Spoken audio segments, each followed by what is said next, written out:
Madrid, 1935. En la base aérea de Cuatro Vientos se estaba inventando algo que sería la razón de que la ciencia espacial de hoy esté tan avanzada. Algo que nos permitiría superar los límites de este mundo y abrirnos al espacio. Un piloto está de pie en una esquina del hangar, pero no lleva un uniforme de piloto normal. Sobre su cuerpo hay una gruesa envoltura de tela, unida entre sí por anillos metálicos. En la cabeza, un enorme casco con visor de cristal. Cuando intenta moverse, el cuerpo apenas responde. Los brazos son pesados. Las articulaciones, rígidas. Los técnicos que lo rodean conectan mangueras. Revisan las válvulas de presión. Uno de ellos instala un micrófono dentro del casco. Un general observa desde la distancia. Pregunta a los oficiales que están a su lado. ¿De verdad este hombre va a volar llevando esto puesto? El técnico responde. No, mi comandante. Todavía no. Los materiales aún no son lo suficientemente ligeros. Pero algún día, alguien tendrá que llevarlo. El general frunce el ceño y asiente con la cabeza. ¿Por qué? El piloto responde. Porque a 15.000 metros, el cuerpo humano se desintegra, la sangre hierve, los pulmones estallan. Y nuestros aviones ya pueden alcanzar esa altura. La sala queda en silencio. Porque este hombre no está diseñando solo un traje. Está resolviendo el último obstáculo físico que la humanidad debe superar antes de salir al espacio. Su nombre es Emilio Herrera Linares. Y lo que lleva puesto en este momento es el primer traje espacial del mundo. Pero nadie lo ve como un traje espacial. Porque en 1935 el espacio todavía es ciencia ficción. Pero Herrera lo sabe. Si el ser humano va a ir más allá del cielo, primero tiene que aprender a sobrevivir en él. Y solo hay una manera de hacerlo. Encerrar el cuerpo humano dentro de una cápsula que lleve su propia atmósfera. Vivir en el límite donde termina la atmósfera. En la década de 1920, la aviación estaba experimentando rápidos avances. Durante la Primera Guerra Mundial, los aviones eran máquinas de combate lentas que volaban a baja altura. 3.000 metros eran una altitud suficiente. Los pilotos se sentaban en cabinas abiertas, vestían chaquetas de cuero, usaban gafas. Pero la guerra terminó. Y los ingenieros empezaron a hacerse preguntas. ¿Hasta qué altura podemos subir? En 1920, el piloto estadounidense John McCready ascendió a 10.000 metros. No pudo respirar, perdió el conocimiento, el avión cayó. Pero en el último momento recuperó el sentido. En 1927, el piloto italiano Mario De Bernardi ascendió a 12.000 metros. Sus ojos se llenaron de sangre, sus oídos sangraron, su cabeza se abrió.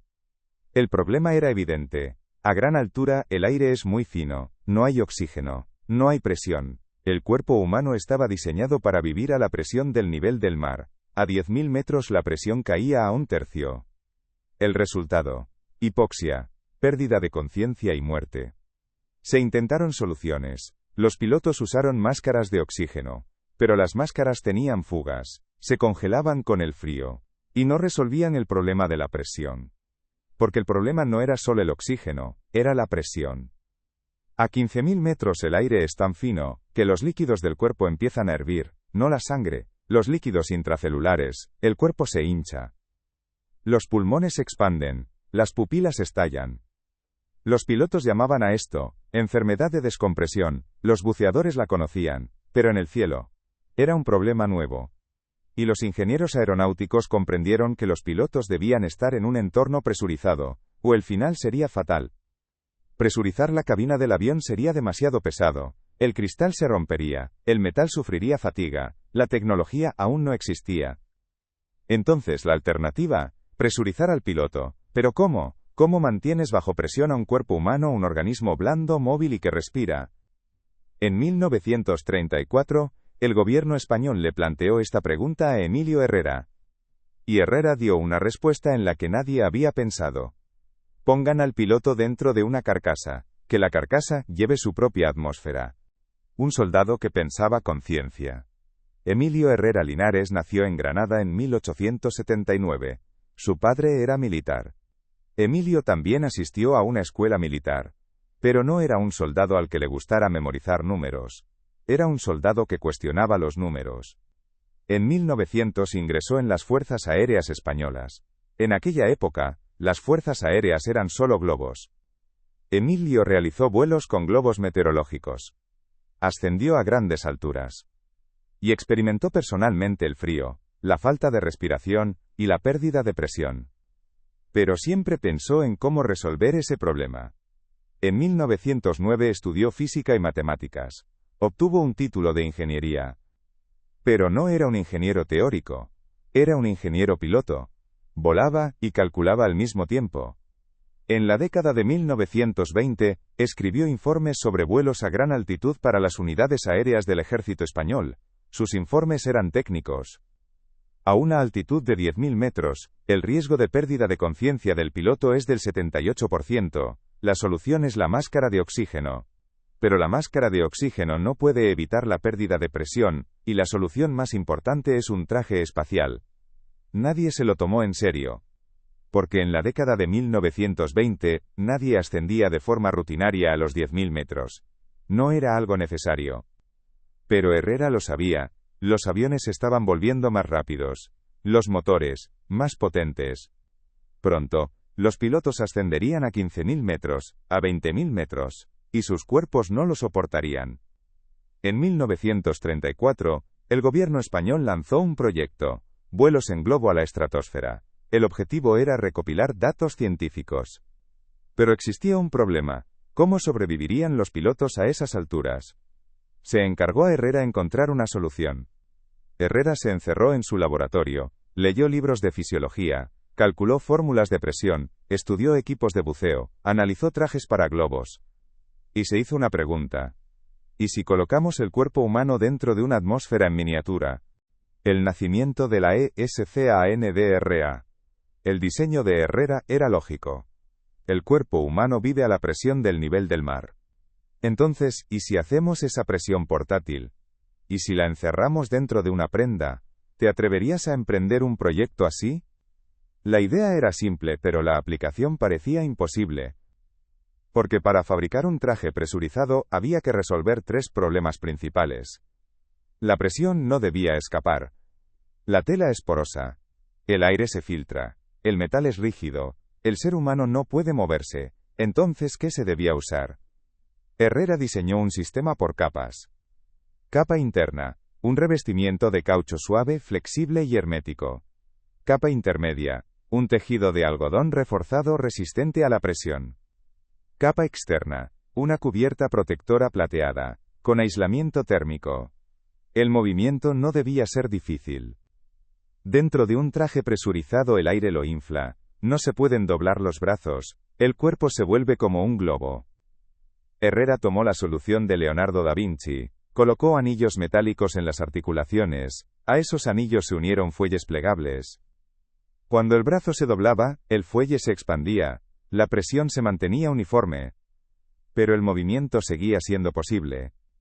Cómo suministrar oxígeno y cómo evitar el aumento de temperatura era otro problema.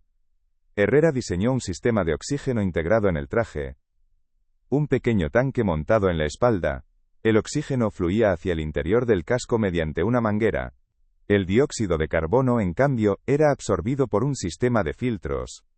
Y la temperatura. La capa externa plateada reflejaba la luz solar. La capa interna conservaba el calor corporal. En 1935 se completó el primer prototipo. Se le dio el nombre de escafandra estratonáutica.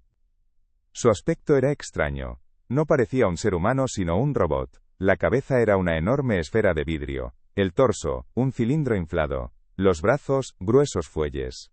Las piernas, tubos con anillos metálicos. Pero era funcional.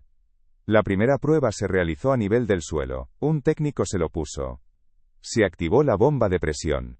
El traje se infló con acento agudo. El técnico se movió. Dobló el brazo. Caminó. Éxito. La segunda prueba se realizó en una cámara de presión. La cámara fue ajustada para simular una altitud de 15.000 metros. Se redujo la presión. El traje resistió. El hombre en su interior respiró. Logró mantenerse con vida. En la tercera prueba se realizaría un vuelo en globo. Pero la tercera prueba nunca se llevó a cabo. Cuando los problemas frenan el progreso, comenzó la Guerra Civil Española. Republicanos y nacionalistas dividieron el país en dos.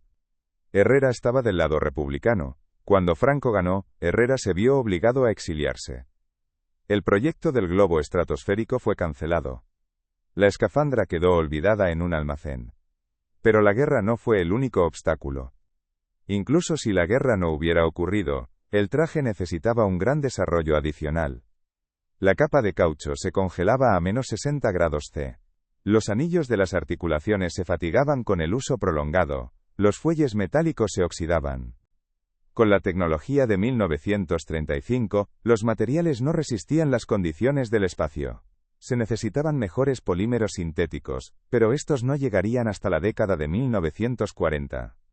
Además, llevar este invento a la producción en serie era extremadamente difícil. Cada escafandra era fabricada a mano. Construir una sola llevaba 6 meses.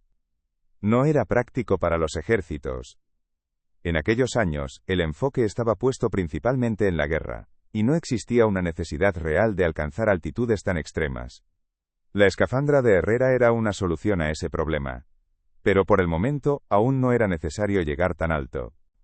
El uso del primer traje espacial. Los soviéticos lanzaron el Sputnik. Comenzó la carrera espacial.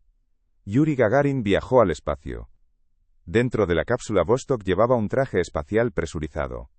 ¿Quién diseñó el traje? Ingenieros soviéticos. ¿Pero de dónde provenía su base? De la escafandra estratonáutica. Porque los ingenieros soviéticos habían estudiado los informes europeos de aviación de los años 1930. Habían leído el trabajo de Herrera. Sus documentos de patente eran públicos. El traje de Gagarin era casi idéntico al de Herrera. La única diferencia era que la versión soviética utilizaba polímeros más resistentes. Porque la tecnología ya lo permitía. En 1969 Apolo 11, Neil Armstrong pisó la Luna. Llevaba puesto el traje espacial A7L. Ese traje también se basaba en los mismos principios. Capas, equilibrio de presión, fuelles para el movimiento y circulación de oxígeno. ¿Los ingenieros de la NASA conocían a Herrera? Tal vez no. Pero los principios eran los mismos. Porque el problema de proteger el cuerpo humano en un entorno sin atmósfera era el mismo en 1935 que en 1969. Solo habían cambiado los materiales. Herrera murió en París en 1967, en el exilio, a los 88 años. 2 años después de su muerte, Armstrong pisó la Luna llevando un traje presurizado. Nadie mencionó a Herrera.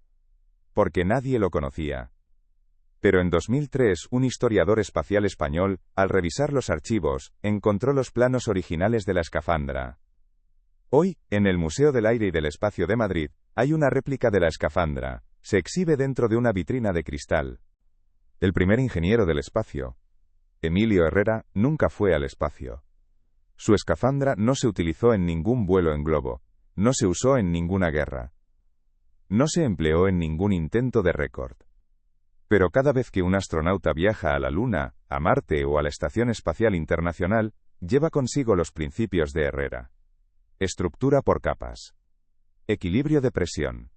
Movilidad en las articulaciones. Circulación de oxígeno. Aislamiento térmico. Estos son problemas que un ingeniero español resolvió en 1935, en su laboratorio de Madrid. Sin embargo, el nombre de Herrera no aparece en los libros de historia espacial. Están Armstrong, Gagarin, Aldrin, pero Herrera no. En 1961, cuando un astronauta soviético salió al espacio, la idea de Herrera se utilizó por fin.